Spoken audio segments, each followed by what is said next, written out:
as I recall, that said wanted, dead or alive. A price was put on the head of Osama bin Laden.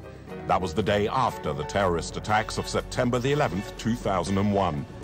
Today, the head of Al-Qaeda is still not in American hands. To understand how the most wanted man on the planet managed to slip through the net, we decided to retrace his path. Jalalabad, Afghanistan. For many years, this city of 1 million people was the bastion of Al-Qaeda, Osama bin Laden's organization.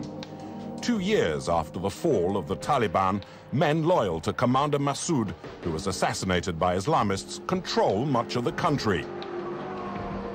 But women still wear the burqa.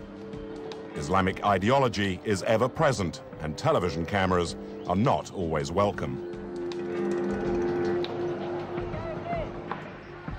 This is where Osama bin Laden was seen for the last time.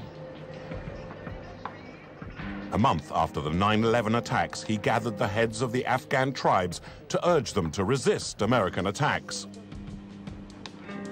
Bin Laden had set up one of his biggest training camps in Jalalabad. Today, the camp is used as a base by the Afghan army. We have permission to film.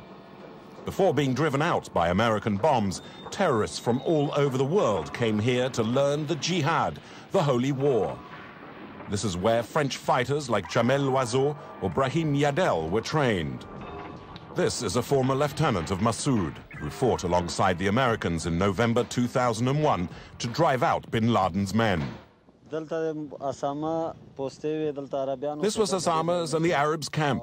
The Americans bombed from this side and from that side. We attacked here. Everything was destroyed. Osama's men trained in the hills opposite.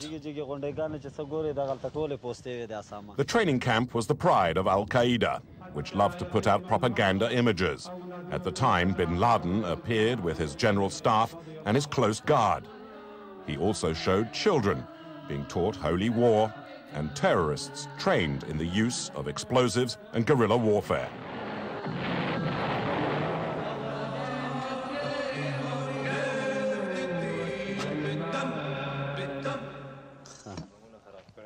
Two years after bin Laden fled, only a few remnants of that period remain. A munitions dump with a few rockets and a container used as a jail.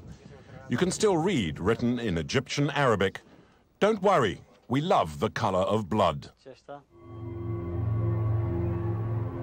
Bin Laden often met with his men on this terrace opposite the lake. It might have been here that the attack on the World Trade Center was planned.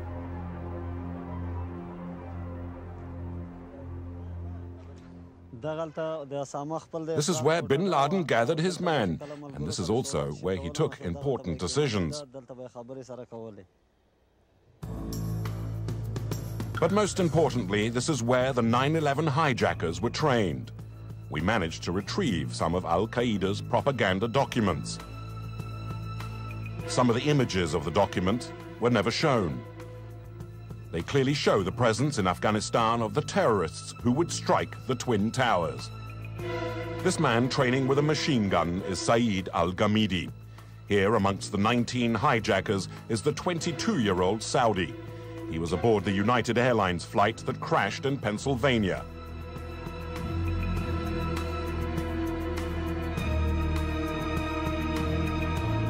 In this film, we also see, for the first time, 3 other hijackers gathered in a house somewhere in Afghanistan.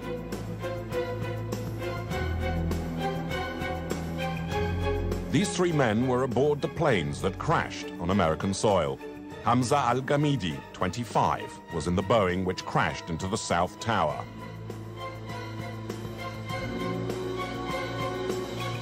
Walid al-Sheri, 27, took his place on the plane that smashed into the North Tower.